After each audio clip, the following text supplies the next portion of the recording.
কথা বললোই, আমি ওইটাতে আর না যাই, আমি একটু ঐক্যের কথা বলি ভাই। এটা হচ্ছে যে প্রথমেই 15ই আগস্টে বিএনপির এবার যে ভূমিকা ছিল, এটার জন্য বিএনপিকে অনেক ধন্যবাদ। এই একই ধরনের ভূমিকাটা জামাত ইসলামও নিতে পারতো। আমার বিশ্বাস যে তারা মাঠে ছিল, কিন্তু সরাসরি কেন আসে না সেটা আমরা জানি না। একটা কথা পরিষ্কার করে বলি, এই 5ই আগস্টের ঠিক আগের দিন রাতেও আপনারা জেলখানায় আপনাদের নিজেদের খাবার ভাগাভাগি করে খেয়েছেন, কোনো দল এখানে ছিল না। আমরা ওই রাতে সারা রাত, আমার মনে আছে, তার আগের 2-3 রাত, যে রাতে আমি হারুনের ভিডিওটা ছাড়লাম, ওই রাত থেকে আমি আর ঘুমাইতে পারি না। আমি জানতাম যে এই হারুন, এবার যদি এটার কোনো পরিবর্তন না হইতো, হারুন আমার পুরো বংশ নির্বংশ করে ফেলতো। আমি ঘুমাইতে পারিনি। তো আমরা সবাই তখন মানে একদম চাতক পাখির মতো দেশের দিকে তাকিয়ে থাকতাম যে বিএনপি জামাত কারা কি করবে। আপনাদের ভেতরে তো আমরা কোনো বিভাজন দেখি নাই। হঠাৎ করে এখন আমি যেটা লক্ষ্য করছি যে সবার ভেতরে না, কিছু কিছু নেতাদের মাঝখানে খুব অতি উৎসাহী কথাবার্তা বলে তারা নিজেদের ভেতরে একটা বিভাজন তৈরি করছে। দেখেন ভাই, বাংলাদেশে গত 15 বছরে আওয়ামী লীগ একটা জিনিস করতে পারে নাই, সেটা হচ্ছে একটা বলার মতো, তুলনা করার মতো একটা বিরোধী দল তারা তৈরি করতে পারে। অনেক চেষ্টা করেছে, সব শেষ নির্বাচনে তারা ড্যামিনি ভোট টোট দিয়ে তারপরে চেষ্টা করেছে, পারেনি। বিএনপি এবার যেটা পেয়েছিল, অত শক্তিশালী একটা বিরোধী দল পেয়েছিল। জামাত এনসিপি তারা যদি বিরোধী দলে আসতো, সারা পৃথিবীর কাছে আমার মনে হয় বিএনপির জন্য এটা সবচেয়ে সুবিধাজনক একটা জায়গা থাকতো। ধরেন বিএনপিকে এতদিন ধরে জঙ্গিদের নেতা বলা হয়েছে, এই প্রথম আলো ডেইলি স্টার এরাই বানিয়েছে। এখন জামাত ইসলাম তো হুজুরদেরই দল, জামাত ইসলাম, তারপরে এইদিকে অন্য ইসলামী দলও তার সাথে আছে, এনসিপি। আর বাংলাদেশের মানুষ এমনিতেই 500 মানুষ এক জায়গায় হলে 150 মানুষের মাথায় টুপি থাকে। তো এটা দেখে বিএনপির বিরুদ্ধে যখন সামনে ক্ষমতায় আসার পরে আন্দোলন হতো, বিদেশিরা কি দেখতো যে হুজুরদের বিরুদ্ধে, আর হরতাল মিটিং মিছিল এইসব হলে মারামারি হইতো, পুলিশও একটু মারতো, ইয়েরা দেখতো যে ওকে ঠিক আছে, বিএনপি ইসলামী দলের বিরুদ্ধে অবস্থান নিয়েছে। সো ওই ট্যাবলেট আর বিক্রি করা যেত না যে একমাত্র আওয়ামী লীগই হচ্ছে গিয়ে ইসলাম বিরোধী দল, বা এরা ইসলামের যারা কথা বলে তাদেরকে পেটায়। এটা এই ন্যারেটিভ আর বাংলাদেশের কেউ তৈরি করতে পারতো না, বিদেশিদের কথা বলছি। সো সেই পয়েন্ট থেকে বিএনপি একটা শক্তিশালী বিরোধী দল পেয়েছিল, এবং সেই দল দিয়ে আমার মনে হয় তারা একটা নির্বাচন করতে পারতো। না, যদি ভালো না করতো 5 বছর পরে তারা বিরোধী দলে আসতো, সমস্যা কি? বিরোধী দলে তো এই দেশে অনেকেই ছিল, কোনো সমস্যা হয়নি। তো যখন ফ্যাসিজম এই দেশে মাথা চাড়া দিয়ে উঠলো, তখন হচ্ছে গিয়ে মানুষকে গুম হইতে হয়, খুন হইতে হয়, মানুষ কথা বলতে পারে না, ঘর থেকে ঘরে ঘুমাইতে পারে না, এগুলো হয়েছে আমরা দেখেছি। এখন সেই জায়গার চাইতে আমার মনে হয় ভালো জায়গায় আছে। আমি যদি কাউকে জিজ্ঞেস করি, আপনারা দুইজন আমার সাথে আছেন, কনক ভাই কালকে ফোন দিলাম, কনক ভাই বলছিল ইলিয়াস খুব খারাপ অবস্থা, গত মাসে খুব টেনে টুনে ঘর ভাড়া দিয়েছে। আমাদের এখনো ক্রাইসিস আছে, আমরা অনেক সমস্যার ভেতরে আছে। আমি আমার 2 ছেলেকে নিয়ে কালকে বাজারে গিয়েছি, মানে টার্গেটে গিয়েছে। যাওয়ার পরে আমার বড় ছেলে আমাকে জিজ্ঞেস করছে যে সে একটা খেলনা কিনেছে। খেলনা কেনার পরে তো আমার এই আপনার ও যেই দামের জিনিসটা কিনেছে, ওর মাথায় কি কাজ করেছে আমি জানি না। যখন ক্যাশে এসছে তখন ও বলতেছে যে আব্বু এই ও না, আমার পকেট থেকে কিছু টাকা বের করেছে। তো আমার পকেটে প্রায় 7-8টা $100 নোট। ও তখন বললো যে আব্বু তোমার কাছে কত টাকা আছে? ঠিক আছে, আমি বললাম যে এই 700। আমি বললাম কত ডলার দরকার তোমার? সব আছে, তুমি যেটা চাও সেটা। তাহলে আমি আবার দেবো। আবার গিয়ে সে কিনে এসে, মানে হয়তো দেখেছে যে ক্রাইসিস যায়, এগুলো নিজের চোখের সামনে দেখেছে, ওর মাথায় এটা কাজ করেছে। তো আমরা তো এখনো সমস্যার ভিতরে আছি। তারপরেও যদি জিজ্ঞেস করি, পিনাকিদার শরীর অসুস্থ, উনি বেড রেস্টে আছেন, হসপিটালে ছিলেন, এর মাঝখানেও যদি জিজ্ঞেস করি যে দাদা আমরা এখন কেমন আছে, আমার মনে হয় 5 তারিখের চাইতে 1000 গুণ ভালো আছে। এবং এই কথাটা বিএনপি এবং জামাতের, এই যে নয়ন ভাই মাঝখানে একটা করলো, তুমি কে আমি কে বাঙালি বাঙালি। নয়ন ভাই, এই তুমি কে আমি কে বাঙালি বাঙালি, নাকি তুমি কে আমি কে বাংলাদেশি বাংলাদেশি, এটার জন্য জিয়াউর রহমানকে জীবন দিতে হয়েছে। এটার জন্য আপনাদের এই গত 15 বছর জেলখানায় ছিলেন। তো আপনি যদি বাঙালি হয়ে যান, মুসলমান না হইতে পারেন, তাহলে তো আপনি এই আন্দোলন যেটা করলেন এটা করার কোনো দরকার ছিল না। আপনি তো ভালো থাকতে পারতেন, আগে আওয়ামী লীগে যোগ দিতেন। বাঙালি হইলে তো সমস্যা, আমরা ভারতীয়। বিষয়টা হচ্ছে ওইটাই, ধরো হাসিনা মুক্ত বাংলাদেশ, এটার থেকে বড় শান্তি আর বড় অর্জন আর কিছু হতে পারে না। এরকম একটা ফ্যাসিবাদ যে সরবে, বিএনপি হাসিনা পালাইছে, এটা বিএনপি নেতাদের বুঝতেই আপনার 10-15 দিন সময় লেগে গেছে আদৌ গেছে কিনা, আদৌ সম্ভব কিনা এটা। একই অবস্থা ভাই, একই অবস্থা আমাদেরও। কিন্তু আমি সেই কথাটাই বলছি যে বিএনপি এবং জামায়াত এই দুইটা দলের ভেতরে আপনাদের কাছে অনুরোধ থাকবে, ভাই আপনারা দুই দল একসাথে তো ক্ষমতায় যাইতে পারবেন না, যে কোনো একজনকে ক্ষমতায় যেতে হবে। আপনাদের ভেতরে অনেক কিছু হবে, মারামারি হবে, খুন হবে। এই দেশে হয়েছে রাজনীতি নিয়ে, ডিশ ব্যবসা নিয়ে প্রতি মাসে 2-4 জন মানুষ মারা যায়। সো আপনাদের দেশের ক্ষমতা নিয়ে তো গ্যাঞ্জামে মানুষ মারা যাবে, যুদ্ধ হবে, অনেক কিছু হবে। বাট একটা পয়েন্টে আপনাদের কাছে অনুরোধ, আমি আমার জায়গা থেকে, পিনাকির জায়গা থেকে বা কনক সাগরের জায়গা থেকে সবার একটাই আমার মনে হয়, আমি বিএনপি মহাসচিবের বিরুদ্ধে 5 তারিখের পর কথা বলেছি কেন, আপনার বুকের ভেতর চিন করে শেখ মুজিবের জন্য, এই জন্য।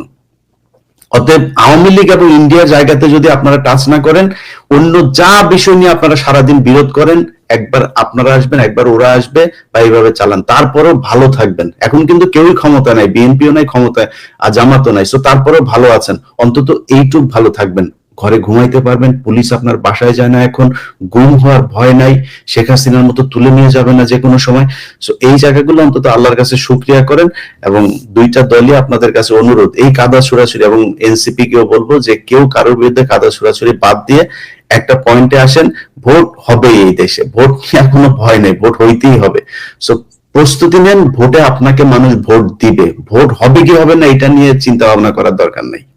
তো দাদা একটা প্রসঙ্গে যেতে চাই, মানে এনসিপির প্রসঙ্গের পরে আমি ইউনূস সরকারের প্রসঙ্গে যেতে চাই। তবে এনসিপির বিষয়টা আপনি কি দেখতেছেন? মানে ধরেন এরা মানে আমি আসলে এদের হিসাব মিলাইতে পারি না। ধরেন আমি যদি একটা কথা বলি, ধরেন আসিফ মাহমুদ যে কদিন আগে, ধরেন 1 বছর আগে, যে ধরেন বুলেটের সামনে দাঁড়ায় গেছে যে গুলি খাবো, সে এখন পুলিশ প্রটোকলের মধ্যে তার ব্যক্তিগত অস্ত্র ক্যারি করতে হয়। তার তো সব জায়গায় সে প্রটোকলের মধ্যে, সিকিউরিটির মধ্যে, তারপরেও তার ব্যক্তিগত অস্ত্র লাগে। তারপর সে ধরেন এই যে হাঁসের মাংস খায়, নীলা হোটেল নাইলে ওয়েস্ট ইন্ডিজে খায়। মানে আমি বুঝলাম না আর কি, তাদের জুলাই সনদ ঘোষণা হয়, তাদের নেতাদের অবকাশের জন্য তারা চলে যায় কক্সেস বাজারে। এতদিন পরে যে জুলাই সনদ হইলো, সেই সনদে ধরেন শহীদদের সংখ্যাটাই তো ভুল। মানে জাতিসংঘ বলে 1400, ওনারা বক্তৃতায় বলে 2000, ওইখানে লেখা হয়েছে 1000। তো এই যে অবস্থাটা, মানে এক এক নেতা এক এক রকম করে কথা বলছে, কেউ বলতেছে এইটা ঘুরাই দিবে, এটা উড়াই দিবে, হ্যান করবে, ত্যান করবে। জিয়াউর রহমান বা মানে একটা প্রতিষ্ঠিত সিনিয়র রাজনৈতিক দলের ব্যাপারে তাদের যে মনোভাব, তো এগুলো মানে এসব মিলে কি মনে করে, মানে কি এনসিপি হয়েছে কি, এনসিপিতে কি ভর করছে? আমি কনক বোধহয় জিয়াউর রহমানকে নিয়ে যখন ইসমাইল পাটোয়ারি যখন একটা মন্তব্য করছিল, আমি আপনার এখানেই প্রথম এটা প্রতিবাদ করছিলাম, আমি বলছিলাম এটা খুব খারাপ কাজ হয়েছে এবং এটা এক্ষুনি প্রত্যাহার করা উচিত।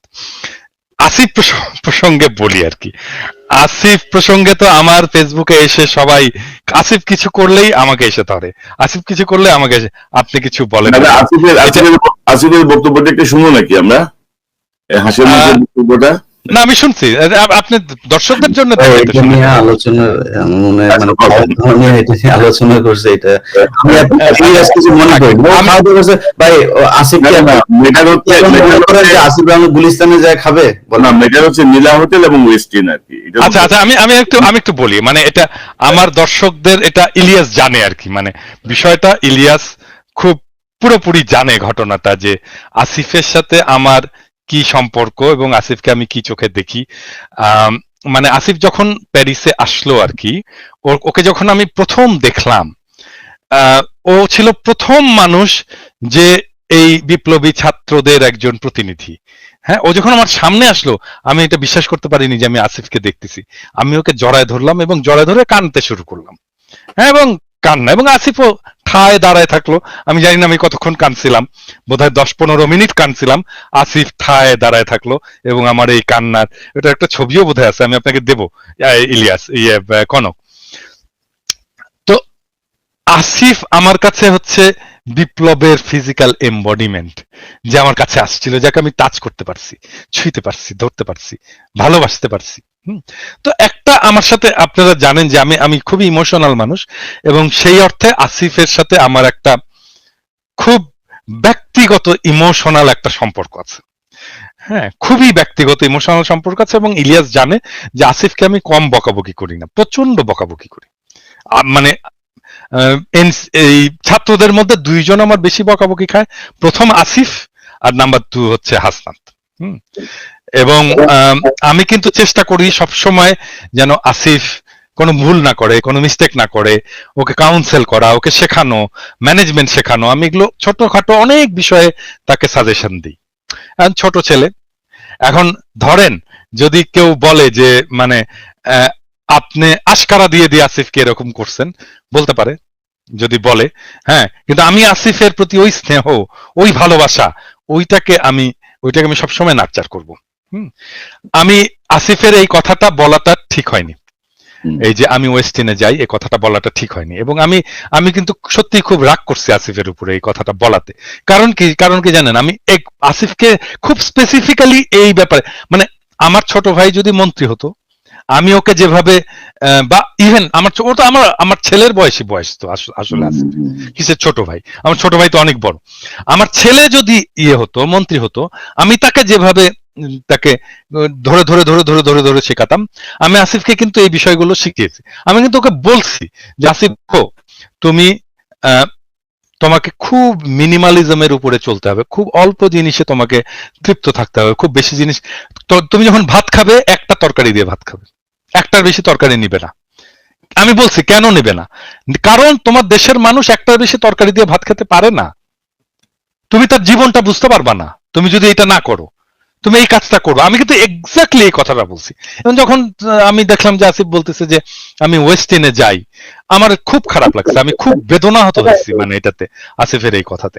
হ্যাঁ, মানে দাদা ধরেন এদের প্রতি আমাদের শ্রদ্ধা বা এদের প্রতি আমাদের কৃতজ্ঞতার কোনো শেষ নাই, এবং আমরা যে কথা আসিফের প্রতি আমার ভালোবাসারও শেষ নাই তো, আমার ভালোবাসা থাকবে, ও যত মিস্টেক করুক তারপরেও আমার ভালোবাসা থাকবে, কিন্তু মানে ও আমার কথা শোনে না কেন, এটা হচ্ছে আমার কথা। মানে ও কি, মানে আমি যে ওকে এত ভালোবাসি, এত স্নেহ করি, ওকে যে আমি আমার সন্তানের মতো দেখি, তো ও কেন আমাকে ওর জায়গাটায় রাখতে পারে না, ও কেন ওই রেসপেক্টের জায়গাটা রাখতে, আমার কথা শোনে না কেন? আমাদের এই নতুন নেতাদের ধরেন যে বডি ল্যাঙ্গুয়েজ বা তাদের কাছে আমাদের যে প্রত্যাশাটা ছিল, সেই জায়গাটায় তারা ধরেন আমাদেরকে অনেক জায়গাতে হতাশ করেছেন, এবং এটা আমরা আশা করি নাই আর কি। মানে এত দ্রুত তাদের এই পরিবর্তনগুলো আসলে চোখে লাগে, আমাদের যেমন লাগে সাধারণ মানুষের চোখে লাগে, সাধারণ মানুষের মধ্যে এগুলো প্রতিক্রিয়া সৃষ্টি করে যে আপনি এক বছর আগে কি ছিলেন, এখন আপনি কি করছেন, ভবিষ্যতে তাহলে আপনি কি করবেন। এক বছরে যদি এই পরিমাণ পরিবর্তন আপনাদের মধ্যে আসে, তাহলে আপনি ভবিষ্যতের না, ইভেন রাজনীতিতে আপনি দেখেন, মানে আমি তো ওয়েস্টিনে যে খেতে পারি না বাংলাদেশের রাজনীতি করে, বাংলাদেশের মানুষ তো ওয়েস্টিনে খেতে পারে না, এত টাকা দিয়ে খেতে পারে না, এটা বড় লোকদের জায়গা, এটা সবচেয়ে আমাকে খুব সাধারণ মানুষের মতো করে থাকতে হবে, আমাকে খুব সাধারণ মানুষের মতো করে চলতে হবে, আমাকে অনেকে বলে, আপনারা দেখেন না যে ওই আপনি এই একটা হুডি পরে আসেন আপনার ইয়েতে, আপনার কি আর হুডি নাই, আপনার কি আর হুডি কেনার পয়সা নাই, আমাকে বলে কিন্তু অনেকে। আমি বলি হ্যাঁ ভাই, পয়সা নাই ভাই, এবং তারপরে হয় কি, অনেকে হুডি কিনে নিয়ে আসে, ওর সত্যি মনে করে আমার হুডি কেনার পয়সা নাই, দাদাকে একটা হুডি কিনে দিই। কেউ আসলে হাতে করে একটা হুডি নিয়ে আসে, একটা কাপড় নিয়ে আসে, বোধহয় দাদা বোধহয় কাপড় কিনতে পারে না। আরে ভাই, আমি এই প্রসঙ্গে এক জিনিস অ্যাড করি। ধরুন আমরা যখন সাংবাদিকতা শুরু করি, ধরুন আজ থেকে 28-30 বছর আগে, কিছু জায়গার কিছু ট্রেনিং আমি স্পেসিফিক মনে নাই, উনি বলতেছিল তুমি যখন পাবলিকের সাথে কথা বলতে যাবা, গ্রামে যাবা, বা কোন একটা মেহনতি মানুষদের নিয়ে কাজ করবা, কোন একটা ইয়েতে যাবা, তোমার গায়ের থেকে যেন ভুল ভুল করে পারফিউমের গন্ধ বের না হয়। অবশ্যই না। তোমার হাতে যেন, ওই সাধারণ মানুষের হাতে ঘড়ি নাই, তোমার হাতে যেন ঘড়ি না থাকে, একেবারে কম্পালসারি না হয়, চোখে সানগ্লাস পরে তুমি রিপোর্টার, তুমি সাংবাদিক, নো, তুমি তাদের অংশ, তাদের উপরে তোমার ডিপেন্ড করতে হবে, তারাই তোমার সোর্স, তারাই তোমাকে তথ্য দিবে। এই যে মিলে যাওয়া, তোমার গায়ে থেকে যদি ভুল করে ফুরফুরে গন্ধ বের হয়, সাধারণ মানুষটা তোমার সাথে পার্থক্য তার মনের মধ্যে তৈরি হয়ে যাবে, না আমার সাথে আমার গায়ের সঙ্গে ঘামের গন্ধ আর ওনার গায়ের থেকে এত সুন্দর ফুলের গন্ধ বের হয়, তো উনি নিশ্চয়ই আলাদা প্রজাতির মানুষ। তো এই জায়গাগুলো রাজনীতিবিদদের আরো সিরিয়াসলি খেয়াল রাখতে হবে, যেমন সাংবাদিক। আমি একটা ছোট এক্সাম্পল দিই, মানে এটা প্রবাবলি আমাদের ভবিষ্যতের রাজনীতিবিদদের জন্য কাজে লাগবে। মানে আমি যখন এক্সিকিউটিভ ছিলাম আর কি, বাংলাদেশে যখন আমি এক্সিকিউটিভ ছিলাম, আমি তো সিইও পর্যন্ত ছিলাম এবং আমি খুব পপুলার সিইও ছিলাম। আমি কেন পপুলার সিইও ছিলাম জানেন? আমি যখন ট্যুরে যেতাম, মানে অফিসিয়াল ট্যুরে যেতাম, আমি হয়তো যাচ্ছি ধরেন একটা গ্রামে যাচ্ছি, হ্যাঁ, একটা উপজেলায় যাচ্ছি, ওইখানে রাত হচ্ছে, হ্যাঁ, আমি তো আমার সাথে গাড়ি আছে, আমি তো গাড়িতে ফিরে এসে জেলা শহরে হোটেলে থাকতেই পারি। আমি করতাম কি, আমি বলতাম যে ওই উপজেলায় ওই গ্রামে যে আমার কলিগটা কাজ করে ওর বাসায় আমি থাকবো। অনেক সময় দেখা যেত সে মেসে থাকে, আমি বলতাম ঠিক আছে আমি মেসেই থাকবো, কোনো অসুবিধা নাই, আমার মেসের জায়গা হবে তো, একটা একটা শোয়ার জায়গা হবে তো, হ্যাঁ হ্যাঁ স্যার হবে, কোনো অসুবিধা নাই। আমি ওইখানে যেতাম, মেসে থাকতাম, আমি ওদের বাসায় থাকতাম। তারপরে আমি বলতাম যে আমার জন্য যেহেতু রান্না বান্না করবে, তোমরা কিছু তরি তরকারি, সবজি, মাছ, মাংস কিনে দিও ওর বাসায় ওই দিনের জন্য আমার উপহার হিসাবে। তো এটা কিনে দেওয়া হতো, ওরা একটা রান্না বান্না ওদের মতো করে, ওরা সবচেয়ে ভালোভাবে আমাকে রাখার চেষ্টা করতো।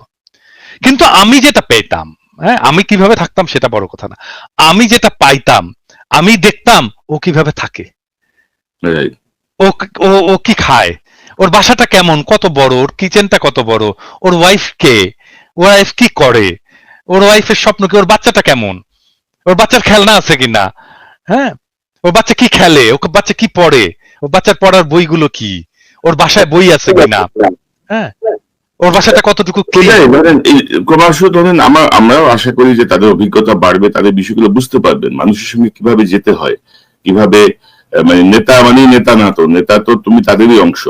এবং আনফরচুনেটলি বাংলাদেশে কনক আমার তখন বয়স ছিল 35 বছরের মতো, হ্যাঁ, এটা অনেক বেশি বয়সের ব্যাপার না, এটা এই ব্যাপারটা, এগুলো কিন্তু আমাদেরকে পলিটিক্যাল ট্রেনিং এ কিন্তু পলিটিক্সে আমরা শিখে আসছি, তো রাজনীতি করে আসছি, ছাত্র রাজনীতিতে এভাবেই শিখে আসছি, আমরা এভাবেই শিখে আসছি কিভাবে মানে আমি এখানে বলতে, আপনার সময় থাকলে আমি বলি, এখানে চান্দার কথা আসছে তো, আমি তখন 4th ইয়ারের ছাত্র রাজশাহী মেডিকেল কলেজে, এবং এটা বোধহয় কেউ জানে না, কিন্তু আমি বলে রাখি যে আমি বাংলাদেশের কমিউনিস্ট পার্টির ইতিহাসে সবচেয়ে কম বয়সী ফুল মেম্বার, সবচেয়ে কম বয়সী বাংলাদেশের কমিউনিস্ট পার্টির ইতিহাসে আমার বয়সী ফুল মেম্বার, পার্টি মেম্বার ছিল না, আমি একমাত্র, এবং প্রবাবলি এখনো পর্যন্ত আমি একমাত্র।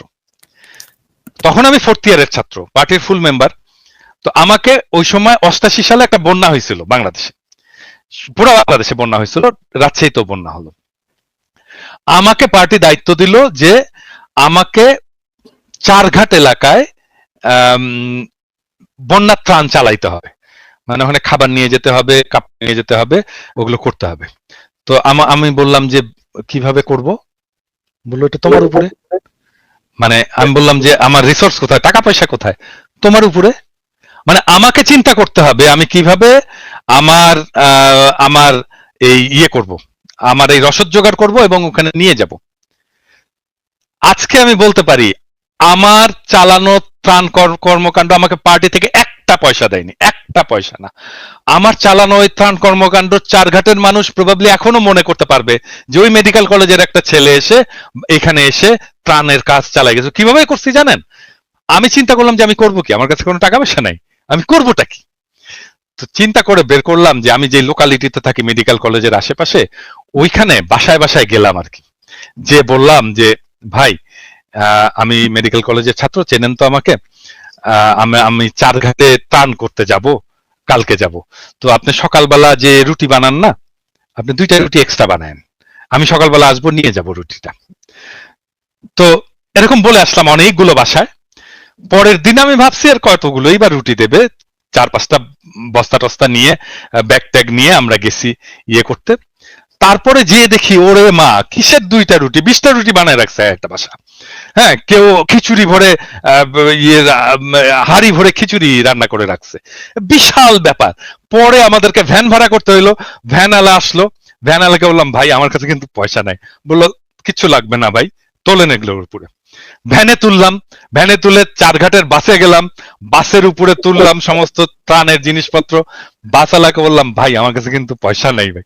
বললো, কি করবেন আপনি এগুলো? আমি বললাম, ত্রাণ দিতে যাবো। বলে, কিচ্ছু লাগবে না, ওঠান আপনি সব, কি কি আছে ওখানে সব তোলেন। চারঘাটের বাসে যে আমাকে নামাই দিল, ওইখানে ভ্যান, একটা পয়সা লাগলো না। মানে মানুষ যখন নিয়ত দেখে যে আপনি ভালো নিয়ত একটা কাজ করতেছেন, মানুষ আগায় আসে রে ভাই। আপনার যদি রাজনীতি ঠিক থাকে, আপনার টাকার কোনো অভাব হয় না, পয়সার কোনো অভাব হয় না। এরা যে টাকা তুলতে গেছে, এই যে এনসিপি এই যে অলিগার্কদের কাছে, দুর্বৃত্তদের কাছে কোনো টাকার অভাব ছিল না। এনসিপি কে আমি এনসিপি কে দিছিলাম, প্রপোজাল দিছিলাম গত রমজানের সময়। ওরা ওই 5 স্টার হোটেলে ওদের করবে। আমি বলছি যে এক কাজ করো, তোমরা মানিক মে এভিনিউয়ে প্যান্ডেল খাটাও, বলো যে ভাই আমরা স্বাধীন বাংলাদেশে নিজের ইফতার আমরা একসাথে করবো, আপনার ইফতার আপনি নিয়ে আসেন, তুমি ওইখানে শুধু পানির ব্যবস্থা করবে আর জিলাপি বানাবা, জিলাপি দিবা আর পানি দিবা। দেখো 1 লক্ষ লোক এসে তোমার সাথে ইফতার করবে। কি দরকার তোমার দুর্বৃত্তদেরকে? তোমার মাথায় তো আইডিয়াই নাই যে কিভাবে তুমি তোমার মানুষকে ইনভলভ করবা তোমার সাথে। আপনি জানেন আমি বিএনপি কে একটা দিছিলাম যখন খালেদা জিয়া জেলে, ওই সময় খালেদা জিয়া জেলে, তখন রমজান, তখন একজন বন্দির জন্য রোজার হচ্ছে 17 টাকা 62 পয়সা বোধহয় টোটাল বরাদ্দ। তো আমি আমাকে ফোন করছে আমাদের এই যে নিপুণ ফোন করে বলতেছে, দাদা এটা কি করা যায় প্রোগ্রাম, আমরা তো একটা ইফতারের আছে। আমি বললাম যে নিপুণ, আমি বললে করবেন এটা? বলে, হ্যাঁ দাদা আপনি বললে করবো না কেন, অবশ্যই করবো। তা আমি বললাম যে এক কাজ, আপনি কি জানেন 17 টাকা 62 পয়সায় ইফতারি কি কি হয়? না, জানি না।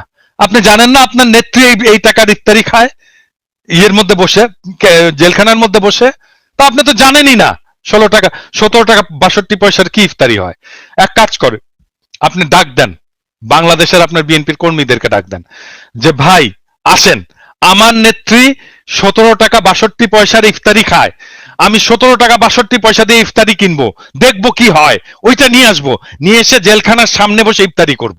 দেখেন, আমি বললাম যে আপনার কর্মীরা শুধু ইফতারি নিয়ে আসবে না, আসবে ইফতারিটা দেখবে, করবে আর কাঁদবে সারাক্ষণ। This are the political program. এইভাবে আপনাকে মানুষকে ইনভলভ করতে হয়, এনগেজ করতে হয়। পারে না তো কিছু, করেনি তো, সে প্রোগ্রাম করেনি তো। আপনি আইডিয়া দিয়ে কি লাভ বলেন? মানে আপনি thousands of millions of ideas দিতে পারেন, যে আইডিয়া দিয়ে মানুষকে একদম উদ্বুদ্ধ করে ফেলা যায়, করবে না তো এরা। মানে ওরা কি বলে জানেন, ওরা বলে যে এই জন্যই তো আপনারা বিপ্লব করতে পারেননি, এই জন্যই তো আপনারা রাষ্ট্র ক্ষমতায় যেতে পারেননি। হ্যাঁ, আপনাদের মাথায় এত বুদ্ধি। হ্যাঁ, আমাদের কথা শোনেন, হ্যাঁ আমরাই ভালো করবো।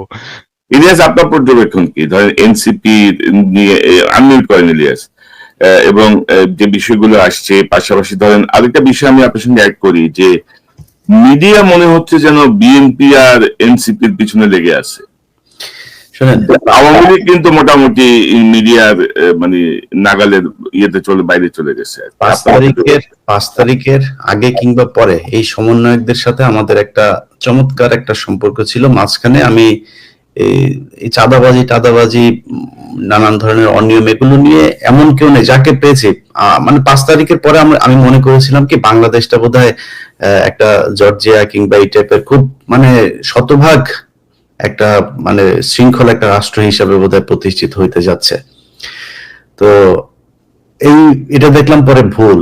অনেক ভালো মানুষ দেখলাম ভাই, খুব সুন্দর করে করে তার ব্যাপারে অনেক ভালো জানতাম, দেখি যে সমস্যা। তো সবাইরে বলতে চাই না, বাট আমরা যদি পার্সেন্টেজ করতে বলেন 99.9% আমরা করাপ্টেড। আমি সব আমাদের নিয়েই বললাম, কারোর করে বললাম না। তো আমরা বোধহয় জাতিগত ভাবেই এই সমস্যাটা আছে। সো এটা বাদ দিলাম, এরপরে আর কথা বললাম না। যদি কথা বলতে চান আপনি, আসিফ তো ওই যে দাদা বললো না, তো বাচ্চা ছেলে, এই কারণে সে এই কথাটা বলে ফেলেছে। আপনার কি মনে হয় যে এই সালাউদ্দিন কোনোদিন এটা বলবে? উনি জীবনে বলবে না। ইভেন ধরেন দাদা পলিটিক্স করে এসছে, দাদার মুখ দিয়ে কোনোদিন এই কথা বেরোবে যে ওনার জীবনের যদি কোনো খারাপ কোনো কিছু থাকে সেটা উনি বলবেন? এটা কৌশলে ওইভাবে উপস্থাপন করা হবে। এখন যদি নাকি আমরা করি হাসিনা 15 বছর ক্ষমতায় থাকলো, একটা স্বৈরাচার একটা সরকার আমাদের দেশ চালালো। এদেশে অনেক